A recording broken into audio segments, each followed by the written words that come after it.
السلام علیکم ورحمۃ اللہ وبرکاتہ۔ نحمدہ ونصلی علی رسولہ الکریم۔ اعوذ باللہ من الشیطان الرجیم۔ بسم اللہ الرحمن الرحیم۔ شہر رمضان الذی انزل فیہ القرآن ھدی للناس وبینات من الھدی والفرقان۔ صدق اللہ العظیم۔ رمضان کا مبارک مہینہ میرے اور آپ کے لیے اللہ کی طرف سے ایک بہت بڑی نعمت ہے۔ اللہ پاک نے مسلمانوں کے لیے، یعنی اللہ پاک ان کو بخشنے کے لیے، ان کو اپنے ساتھ ملانے کے لیے، اپنا بنانے کے لیے اللہ کی ذات بہانے ڈھونڈتی ہے۔ ان بہانوں میں سے ایک بہانہ یہ رمضان کا مہینہ ہے کہ رمضان کے مبارک مہینے میں اللہ پاک جل شانہ مسلمانوں کے عمومی دل اعمال کی طرف متوجہ فرما دیتے ہیں۔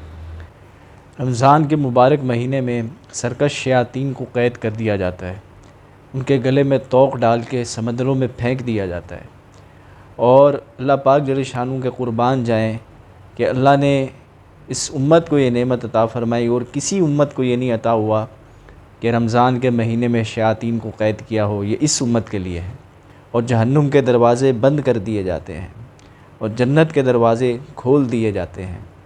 رمضان کے مبارک مہینے میں رمضان کی ہر رات میں 10 لاکھ افراد کو اللہ جل شانہ جہنم سے خلاصی عطا فرماتا ہے، اور آخری جو رات ہے رمضان کی، 29ویں ہو یا 30ویں ہو، آخری رات میں جو پورے مہینے میں جتنے لوگ جہنم سے آزاد کیے، اس ایک رات میں اتنے افراد جہنم سے آزاد کیے جاتے ہیں۔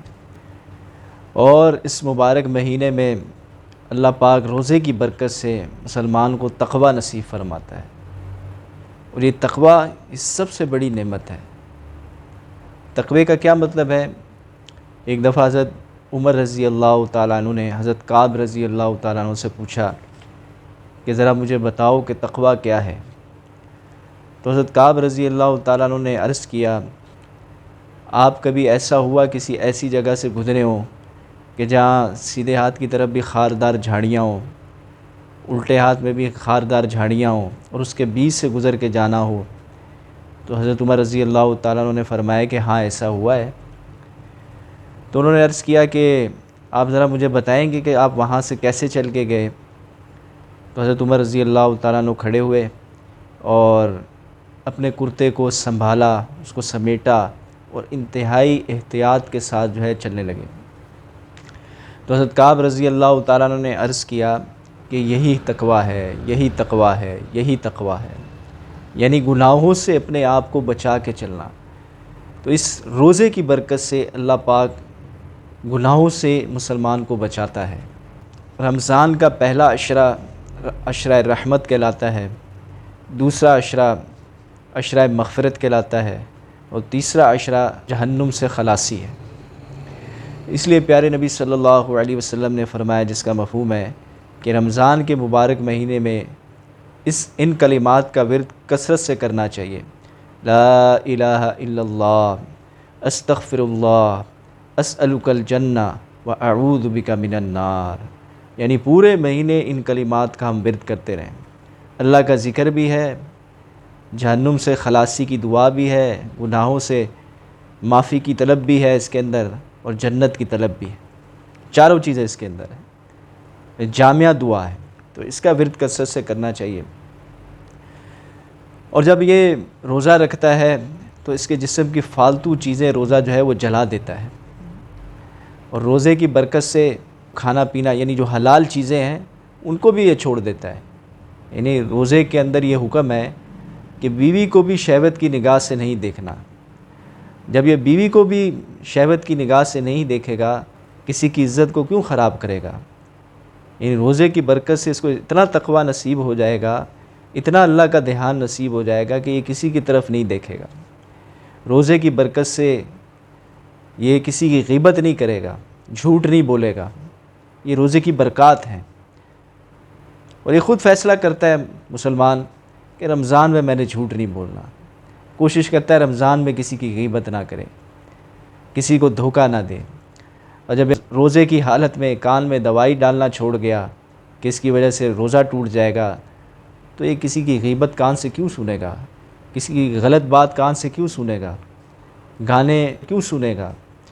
اور جب یہ آنکھوں کے اندر جو ہے وہ دوائی ڈالنا چھوڑ گیا کہ اس سے میرا روزہ ٹوٹ جائے گا، تو یہ آنکھوں سے بد نگاہی کیوں کرے گا؟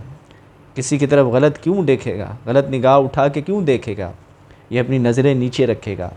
یہ بند کمرے کے اندر بیٹھا ہوا ہے، شدید گرمی ہے اور ٹھنڈا پانی موجود ہے، اس کو پتہ ہے کہ میرا اللہ مجھے دیکھ رہا ہے، میرا روزہ ہے۔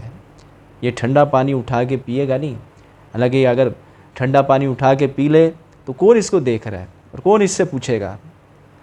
یہ روزہ ہے، روزہ جو انسان کو تقویٰ سکھاتا ہے، پرہیزگاری سکھاتا ہے، گناہوں سے بچنا سکھاتا ہے۔ یعنی روزے کی حالت میں اللہ تعالیٰ نے حلال چیزوں کو بھی حرام کر دیا، یعنی کھانا پینا حلال ہے، لیکن روزے کی حالت میں اب یہ اللہ کا حکم سمجھ کے حلال چیزوں کو بھی نہیں کھا رہا، اس کو بھی اس نے چھوڑ دیا۔ اس لیے اللہ تعالیٰ نے فرمایا کہ روزہ میرے لیے ہے اور میں ہی اس کا بدلہ دوں گا۔ کیا خوبصورت بات ہے، روزے کا بدلہ اللہ پاک خود دیں گے۔ وہ کیا بدلہ ہوگا اس کا؟ اور رمضان کے مبارک مہینے میں اللہ پاک روزانہ جنت کو آراستہ کرتے ہیں، اس کی حوریں جو ہیں، جنت کی حوریں تیار ہوتی ہیں روزے داروں کے لیے، اور اللہ تعالیٰ ارشاد فرماتا ہے کہ میرے بندے کے لیے تیار ہو جاؤ، ایک دن آئے گا کہ میرے نیک بندے، میرے پرہیزگار بندے تمہارے پاس آئیں گے۔ اور رمضان کے مبارک مہینے کے اندر اللہ پاک روزانہ جنت کے اندر خوشبو کی دھونی دیتے ہیں، اور رمضان کے مبارک مہینے کے اندر اللہ پاک فرشتوں کو کہتے ہیں کہ میرے روزے داروں کی دعاؤں پر آمین کہو۔ یعنی فرشتوں کو کہا جاتا ہے کہ سارے کام چھوڑ دو، میرے روزے دار جو ہیں ان کی دعاؤں پر آمین کہو۔ مسلمان اعمال کی طرف متوجہ ہوتا ہے، اس کی کوشش ہوتی ہے زیادہ سے زیادہ اللہ کو سجدے کریں۔ کئی ایسے لوگ ہیں، کئی آپ نے بھی دیکھے ہوں گے، میں نے بھی دیکھے، کہ عرصہ گزر جاتا ہے مسجد کے اندر نہیں جاتے، اللہ کو سجدہ نہیں کرتے۔ یہ لوگ بھی رمضان کے مہینے کے اندر مسجد کے اندر جانے والے بن جاتے ہیں، ایسے لوگ بھی اللہ کو سجدہ کرنے والے بن جاتے ہیں۔ ایسے کئی لوگ ہیں جو عرصہ گزر جاتا ہے تلاوت نہیں کرتے، قرآن کو کھول کے نہیں دیکھتے، لیکن اس مبارک مہینے کے اندر ایسے لوگ بھی، ان کا بھی دل کرتا ہے کہ ہم تلاوت کریں، اللہ کا ذکر کریں۔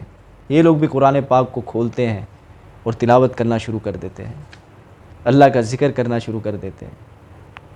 ایسے کئی لوگ ہیں جو جھوٹ بولتے ہیں، رشوت لیتے ہیں، دھوکے دیتے ہیں، غلط کام کرتے ہیں، لیکن ان کا بھی دل کرتا ہے کہ اس مبارک مہینے کے اندر، روزے کے اندر ہم یہ سارے غلط کاموں کو چھوڑ دیں۔ اعمال کی طرف دل عمومی طور پہ اللہ پاک متوجہ کر دیتے ہیں۔